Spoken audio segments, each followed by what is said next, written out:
hearts be pleasing in your sight, O Lord, our rock and our Redeemer. Amen. Please be seated. Well, recently I was in a conversation with someone who had connections with people in my hometown. Now, some of you know I grew up in Lacombe, which is basically the Bible Belt of Alberta. And this person was telling me that they know of a church where the church is meeting in what used to be a car dealership. My first thought was, sheesh, when I was a kid, I would walk around the streets of Lacombe and I would count all the churches and think, there's enough churches for every street in town. What do we need another one in a car dealership for? Well, we're in the week of prayer for Christian unity. And this is a week that we observe every year when we pray for the unity of the church, when we look around at the worldwide church and see all the divisions fragmented into all these different denominations. And we lament the state of the church that is supposed to be one.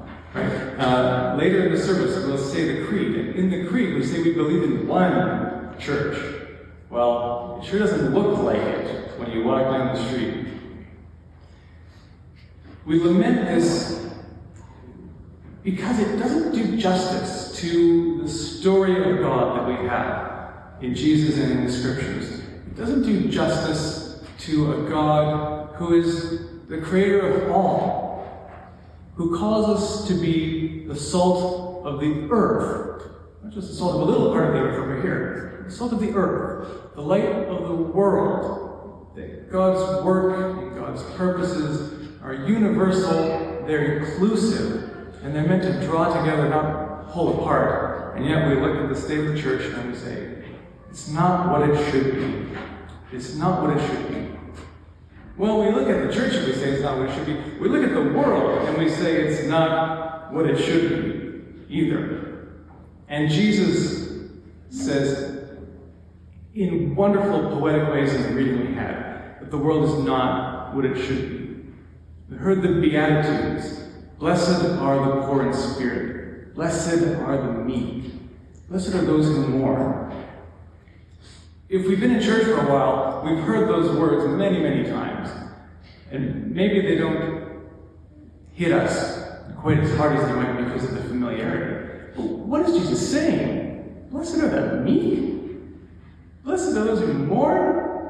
When I go on social media and I see #blessed, I have not seen a whole bunch of people whining and crying. They're showing that they're living their best life now, right? Blessed is having a great car. Blessed is going on a great vacation. Blessed is when I make my life look like it's everything I want it to be. But it's not, is it? Life isn't exactly what we want it to be. It's not as it should be.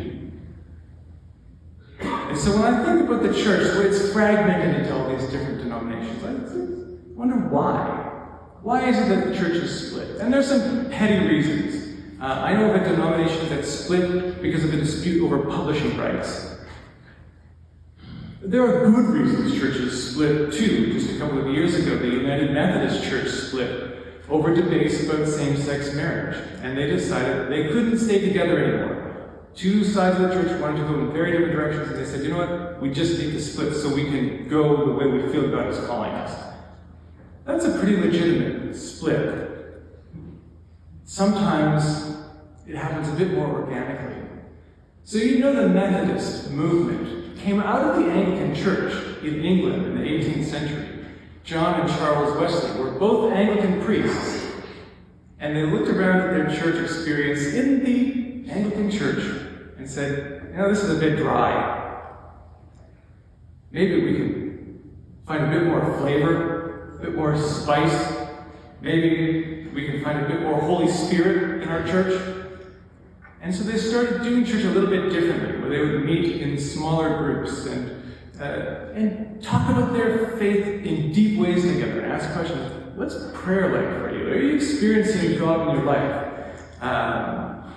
And this organically grew into the Methodist movement, something separate from Anglicanism. But of course, we Anglicans still want to claim John and Charles Wesley for our own. Because all good things at least began Anglican, or they end up Anglican somehow or other.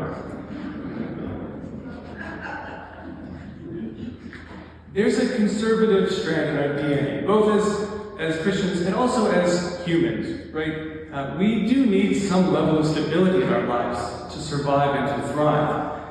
But there's also a strand in our DNA, our spiritual DNA, that pushes against the status quo.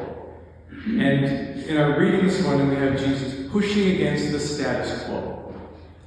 The blessed life might not look exactly like we think it does or want it to. And it does demand something of us. Blessed are the peacemakers. Peacemakers. Sometimes peace has to be fought for. Sometimes we have to push against the system to make peace. Sometimes we have to do things that don't look very peaceful to get to peace. And there's a call to action. So Jesus says, you are the salt of the earth. You are the light of the world. Now, salt and light are good things, but they don't just exist for their own good. They exist to make better everything they touch. So when you're cooking, you put a little salt in the dish, right? And it brings out the flavors that are already in the food that you're cooking, right? You put in a little salt, and you're not tasting just salt, you're tasting the great flavor of the meat, the veg that you're cooking. With light, a light's a good thing, but it's not just meant to be stared at. It's meant to illuminate everything around it. I was doing a bit of reading about light. I came on this reflection from Rebecca Abswright, who is a seminary professor at an Anglican seminary, of course. And she reflects on the qualities of light. I want to read her reflection. Because light can be different from other quantities. If we're in a small, heated room in a large, cold building, we want to take care to make sure that the door is closed, lest the heat leak out into the hallway and dissipate to the point of no longer being useful for those of us in the room. Imagine that someone in the cold hallway knocks on the door and asks that we keep it open so they can share the heat. That would be a foolish thing to agree to. We'd be better to invite the person into the room to share its warmth. Now change it from heat to light. Imagine the temperature is no longer the issue. Imagine that our room is the only one in the building with working lights. Now if someone in the hallway asks us to open the door and let the light out, no need to hesitate. Whatever light is in the room will not diminish perceptibly. There might be some fancy instruments sensitive enough to notice how much less light there is in the room, but we sure wouldn't notice. Unlike heat or air-conditioned air, or food, or money, or nearly anything else, light can be shared with no diminution to those doing the sharing. We can share the light and lose nothing. Isn't that wonderful? Jesus calls us to be light in the world, light that doesn't exist for its own sake, but gives off benefit to everything around it. And that in sharing that light, we lose absolutely nothing, because God can give us abundantly far more than we need to do it. I think that's a wonderful reflection on light. So this week of prayer for Christian unity, we lament the splits in the church. But we're also reminded that there's something in those splits that's part of our DNA that pushes against the status quo. Maybe the status quo we push against is the split in the church. But there are lots of things in this world that Jesus wants to push against the status quo and say, it's not what it could be. It's not what it should be. It's not what it will be. But won't you come along and help it to become what it should be? So this week we pray for the church. And we pray for the church to live into the unity which is God's desire for it, which is God's gift to it, which is not for its own sake, but for the sake of the healing of the world.